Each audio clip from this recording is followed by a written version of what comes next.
I was a perfectionist. At least, I thought I had to be.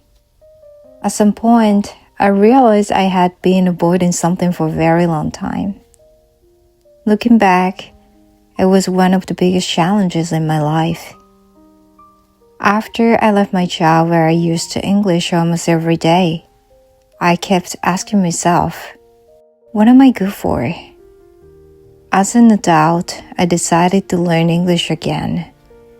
I just loved the sound of English. I was completely obsessed with it. And at first, my goal was simple. I just wanted to learn English with my son, but I was the one who fell in love with it. I couldn't stop thinking about it all day. Then I started thinking, it would be nice if I could work in an English environment someday. And somehow, that actually happened. Honestly, I still can't believe they hired me with the English I had, because my English was terrible.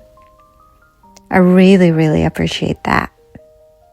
And at the point, I knew a few phrases and somehow managed to use them.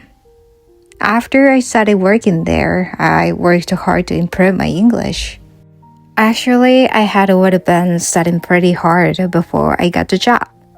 But working there made me want to improve even more. And over time, communication became easier.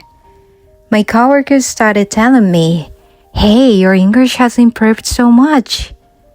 That made me so happy. I was over the moon. And it gave me so much confidence. I was like, maybe I can actually do this? I'm so glad that I didn't give up. Then, about 2 years ago, I had to leave the job. I really didn't want to leave there. I wanted to keep working there because I loved the place. I loved the people there.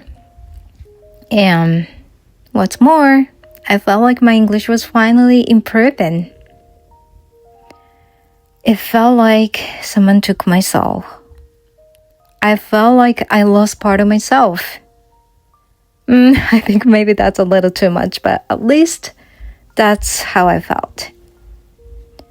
I remember feeling really down for a while. But I told myself, okay, life goes on. Let's enjoy the new chapter.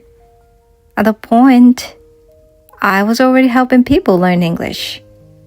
And it quickly became one of the most rewarding things I've ever done. I still feel incredibly happy when my students make progress, when they discover something they want to do through English. Seeing them challenge themselves inspires me. And honestly, seeing moms like me go for it is really inspiring. I always think, wow, that's so cool. They're amazing. It still motivates me too. So I thought I was doing okay. But deep down, I always felt unsettled. I still felt like something was missing. And I started asking myself, am I really enough? I wasn't really sure. At first, I thought those feelings came from leaving my job.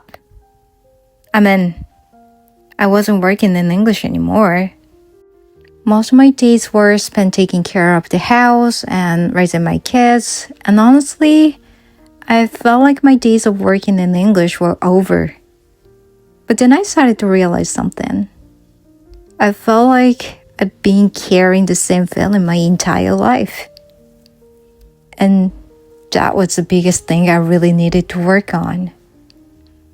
For most of my life, I ignored my own voices. I spent so much time and energy listening to everyone else. I think I spent too much of my life worrying about how people saw me. And English was never really the issue. What I'm trying to say is this. Working in English made me feel like I was enough. If I was using English every day, I felt like I was somebody. But if I wasn't, I felt like I was nobody. Looking back, I think I spent most of my life measuring my worth through something. And it felt like I was playing a game where I compared myself to the person I wanted to be and looked for everything I didn't have. And no matter how hard I tried, it never felt like enough. I struggled with eating disorder back then. Now I'm okay though. I struggled with social anxiety too. I was constantly scared of how people saw me. I definitely believed that. I have to be perfect. Otherwise, I can't accept myself. Otherwise, no one will accept me. As a person, as a mom, as a wife, as, well, pretty much everything. And when you're constantly being hard on yourself, you can start doing the same thing to others. That's what I did. Without realizing it, there were times when I expected others to live by my standards. Like, I'm working this hard, why aren't you? I got jealous, I got frustrated, I compared myself to others all the time. Sometimes I even looked down on people around me. Sometimes I was really frustrated with myself and with the choices I had made, even though they weren't what I truly wanted. I felt miserable. I was exhausted. I've spent most of my life trying to be the person other people wanted me to be. And I've carried them around as if they were my own. And it's so hard to live by standards that someone else set. I thought real change meant fixing myself, getting rid of the parts of me I didn't like. But I ended up fighting myself all the time. And little by little, I'm learning something different. I still get anxious sometimes. I still doubt myself sometimes. I still have emotional ups and downs sometimes, like a roller coaster. But now, instead of pushing those feelings away, I'm learning to work with myself, not against myself.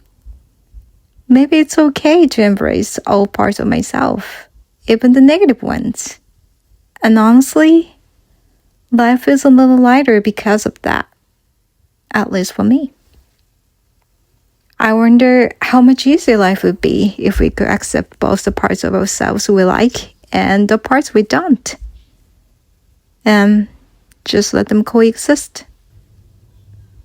Maybe that's what I've been learning all along.